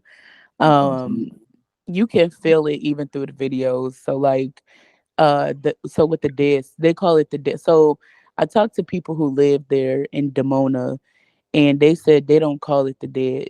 They call it the live sea. So when I was watching videos, I'm looking at it like, why are they calling it that? So like I see obviously it's a bunch of Caucasians. So the Caucasians are like what you call it? The Caucasians are um putting on like this mud mask, right? This basically mineral, they call it a mineral mud, which is like melanin. Like that somebody says something about melanin. So I'm like, if you gotta put that on just to get in the water, it's not that it's dead, it's just dead people get in it. Like that's how I'm looking at like it's not nothing so hard to understand, but they said it's so many minerals in it. It's the salt crystals are so pretty. Like somebody had picked up a handful of salt crystals and they Oh yeah, they were selling it in Philly. I don't mean to cut you off. They were selling that in Philly. It can take the calluses off your hands and stuff like that. yeah, and it was so it was Yeah. like ball like salt pearls. I'm like, yes, I cannot wait to go. I invited Samantha, so she still got time. I ain't gotten, the funds just yet, but here super soon I'm gonna have them and I'm going for 2 months. And whatever gotta kind of give or whatever gotta kind of happen, I do not care. But I'm going just to lounge, Shabbat, the whole nine. So it might be for Day of Atonement that I'll be there. Oh, Um, all right. Well, I wish you success and everything. yeah, hopefully she's able to come too. And anybody else that want to come. Yeah.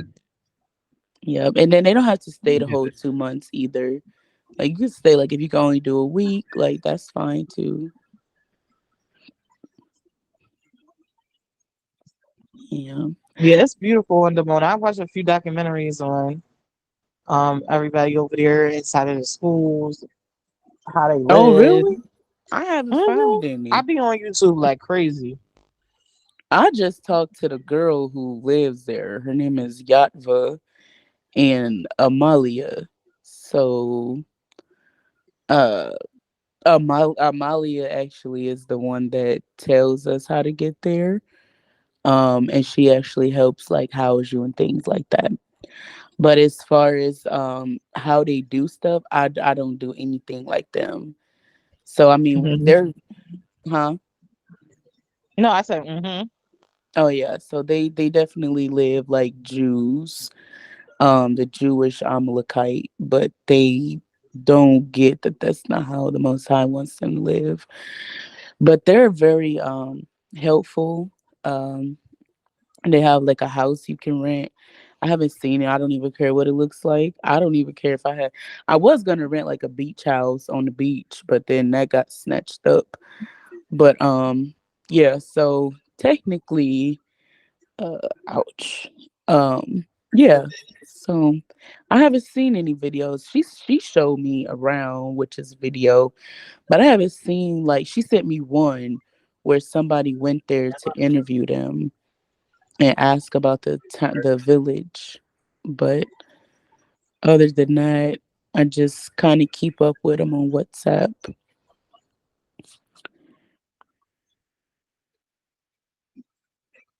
But either way it go. But so we didn't get off topic though. I feel like we kind of kept it where it's supposed to be at as far as marriage and a covenant and what that has to do with the Hebrew Israelite community. Um, oh, let me see where my notebook at. Oh, here we go. Um, yeah. So we went through all the points. So I guess I don't know. Did y'all have anything else you wanted to add? Sister Mary Marjorie, you been quiet. Is you still with us?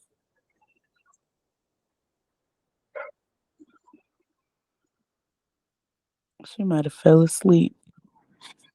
I'm awake. So, Marjorie? She was like, y'all don't have to talk for me to be.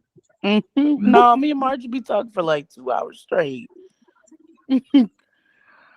But okay.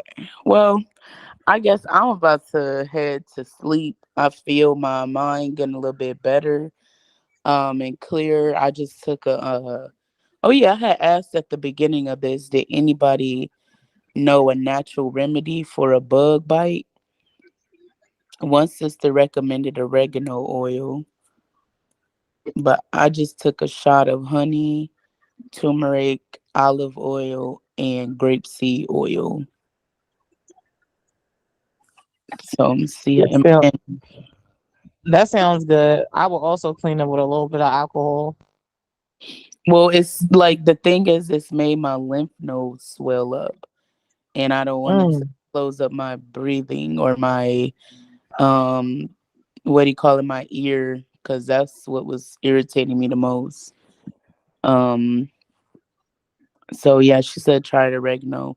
So I feel better. My mouth has what do you call it, like lubricated, I guess. Um, my mouth has like filled with saliva, which is I guess a good sign because I just swallowed that stuff. But Okay. I'll try some oregano oil. Yeah, try that first. I'm gonna look up some remedies too. Okay, good. Thank you. Cause I've been looking all that. I put an ice pack that helped. I've been listening to the binaural beats that helps a lot. Um, I've been what else have I been doing? Putting honey. So I've rubbed honey. Right now I got honey all over my left side of my body. Um, so Can you I go to the done room and take the tablet from her? My tablet. I'm listening, sir. yeah. Oh, and I put some lavender in my hair because I don't want nothing wrong. Um, but okay, y'all. So I guess everybody have a great rest of your Sabbath. Um, the class is still gonna go. I see you had left, Samantha, but that's I figure is it because your daughter is not really engaging? She really ain't. It be me engaging. Okay, okay. I All right. did see they're kind of long, so I mean, maybe, it'll be something else for her to be able to participate in. Because I do know that some people got a shorter attention span, which is why, like, Sister Jamia, she normally leave early too. But, yeah, Yeah, that's and a I didn't tough. want to be rude and you'd be like, why you not coming? Because my No, daughter but be I doing. mean, like, I'm also looking to add like two more teachers, Mhm. just so like it's some rotation, which is probably gonna be a lot helpful for everybody. Um, so even if you wanted to do like teaching part, because I know you say you want to work with kids, so if you wanted to participate there, you could still, be a part of it like that. I guess I Um, could do, I don't know, biblical. yeah. I'm So good with like, crafts and music, biblical music. yeah, just anything, and that'll probably help a lot of people, because I'm more so I love to do music too. I love writing music and poems and stuff, and I love to Hmm. like teach in depthly into stuff. So I feel like if there was like if you, let's say, you wanted to be like a arts and craft, what is it, art and music type of person, and then I'm also looking for a brother to teach as well. So just one other woman and one other brother, and just kind of Yeah, I keep. could talk to Sean. But I mean, he don't gotta be a top because he be busy. But I'll Yeah. talk to him. He just left out though to go to his family house. So Oh, okay. he just left out the door. That's crazy. Yeah, definitely. But if he wants to, he can text us and we can go through the processes.